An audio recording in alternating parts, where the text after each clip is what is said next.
వాస్తవానికి ఈ చంద్రగ్రహణం మార్చి 3వ తేదీ మధ్యాహ్నం 3:21 ప్రారంభమవుతుంది. సింగపూర్, చైనా వంటి దేశాల్లోని కొన్ని ప్రాంతాల్లో ఈ చంద్రగ్రహణం స్పష్టంగా కనిపిస్తుంది. కానీ భారతదేశంలో మాత్రం పాక్షికంగా కనిపిస్తుందంట.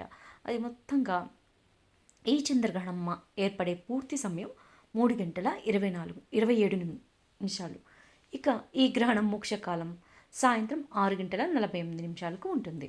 ఈ చంద్రగ్రహణ సమయంలో గ్రహణ నియమాలు, శాంతులు, ఆలయాల మూసివేత వంటివి ఆచరించాలి.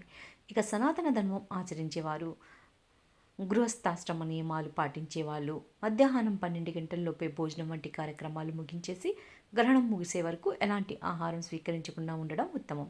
అలాగే ఈ చంద్రగ్రహణం సింహరాశిలో సంభవించడం వల్ల సదరు సింహరాశి వాళ్ళు ఈ గ్రహణాన్ని చూడకపోవడం శుభప్రదం.